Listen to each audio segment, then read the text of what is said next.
দরজা খুলতে এতক্ষণ লাগে? তোর ভাবি কই? তোর ভাবির এই অবস্থায় সব কাজ ওই করে, তুই তো হেল্প করতে পারস না? সারাক্ষণ ফোনটা নিয়ে থাকোস। বইটাও যে হাতে থাকে ওইটা তো দেখোস না। আমি দেখি না। আস্তে ভাঙবো, ডিম আছে। আম্মা, শরীর কেমন? ভালো। খারাপ লাগলে বলবা, ডাক্তারের কাছে নিয়ে যাব।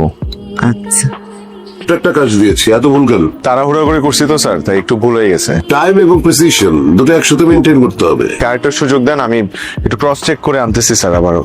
না, থ্যাংক ইউ স্যার। আমাদের ছেলে আপনাদের মেয়েকে পছন্দ করেছে। আসলে আমার বোনটাকে খুব আদর করে বড় করছি, আমার একটা মাত্র বোন তো তো শুধু একটা অনুরোধ, ও যাতে কখনো কষ্ট না পায়। বাবা আংটিটা পরিয়ে দে। আপনারা যে আজকে এসে আংটি পরাই দিবেন সেটা আমাদের জানা ছিল না। বিয়ের ডেটটা ফিক্স করে তুমি কি বলো? জি জি অবশ্যই। আর বস আপনাকে ডাকে, আজকে মনে হয় আপনার প্রমোশনটা হয়ে যাবে। আপনি মনে হয় আমাকে ডাকছেন। চাকরি থেকে ছাঁটাই শর্ট লিস্ট দেখেন? না sir. I am sorry to say আপনার চাকরি চলে যাচ্ছে, বোর্ড অফ ডিরেক্টরস এর সিদ্ধান্ত। রাজীব বাসায় নাই? না আঙ্কেল, ও তো বাসায় নাই, অফিসে। আমাকে বলেন, কোনো অসুবিধা নেই। না আসলে বলবো কি, 19 তারিখ হয়ে গেল তো, ভাড়াটা এখনো দিল না। ওর এই মাসের বেতনটা পেতে একটু লেট হচ্ছে, তো তাই বেতন পেলে আঙ্কেল আমি নিজে যেয়ে দিয়ে আসবো। আজকে বাড়িওয়ালা ভাড়া চাইতে আসছিল। আজকে মাসের 19 তারিখ, তুমি এখন বেতন পাওনি? আমি বেতন পাবো না। বেতন পাওয়া না মানে?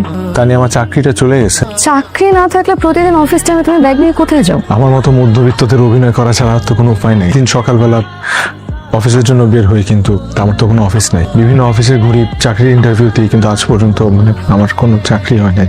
আমাকে তো তুমি সত্যটা বলতে পারতা। কিভাবে বলবো? এই অবস্থায় যদি তোমাকে এই কথাটা বলি, মা অসুস্থ, মা যদি জানে, মা যদি আরো অসুস্থ হয়ে যায়, তাই আসলে কাউকে আমি সত্যিটা বলতে পারি নাই।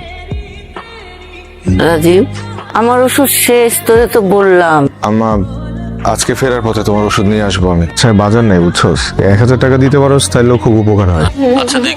এখানে বাজারের লিস্ট আছে, বাজারগুলো নিয়ে আসো। কিছু টাকা। তুমি টাকা কোথায় পেয়েছো? হাতের বালা দুইটা বন্ধক রেখে কিছু টাকা আনছে। কার কাছে বন্ধক রাখছো? তোমার এত কথা জানতে হবে না তো। দেখবা খুব তাড়াতাড়ি আল্লাহ আমাদের এই বিপদ থেকে উদ্ধার করবেন। রাজীব, এত সকালে কোথায় যেতেছো? বাজারে সকাল সকাল সবকিছু ফ্রেশ পাওয়া যায়, তাই।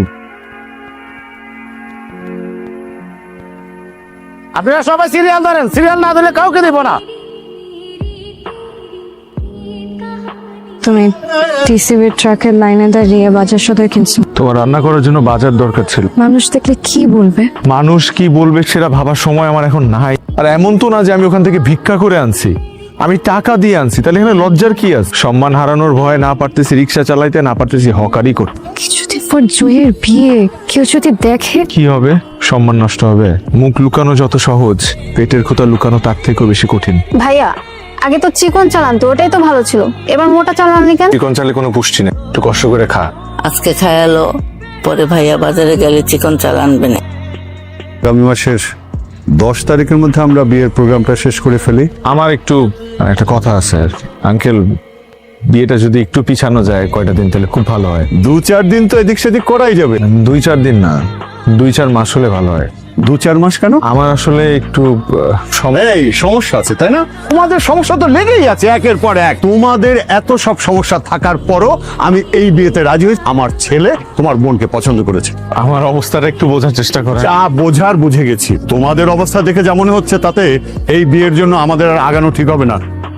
আঙ্কেল, এমনটা কেন করলি তুই? আমার মেয়ের এমন ভালো সম্বন্ধটা ভেঙে দিলি।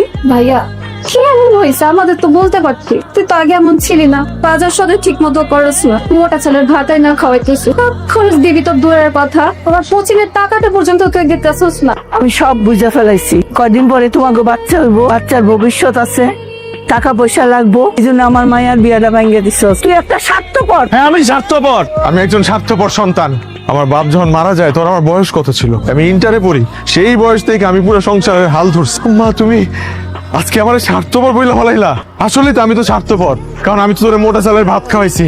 2টা মাস যে আমি আম্মার ওষুধ কিনতে পারি নাই, আমার ভিতরে যে কি গেছে, আম্মার চোখের দিকে আমি তাকাইতে পারি নাই। তোমরা একটাবার আমার জিজ্ঞেস করছো যে আমার এই অবস্থা কেন? আমার এই অবস্থা কারণ আমার 2টা মাস যাবত কোনো চাকরি নাই। আমি চেষ্টা করছি যাতে তোমরা না বুঝো। ভাই, আমার ভুল হয়ে গেছে, সব আবদার পূর্ণ করতে পারছি না।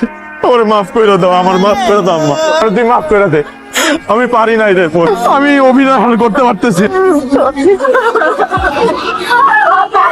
কি চাই? কি চাই? অ্যাম্বুলেন্স আছে আমার ঘরটা।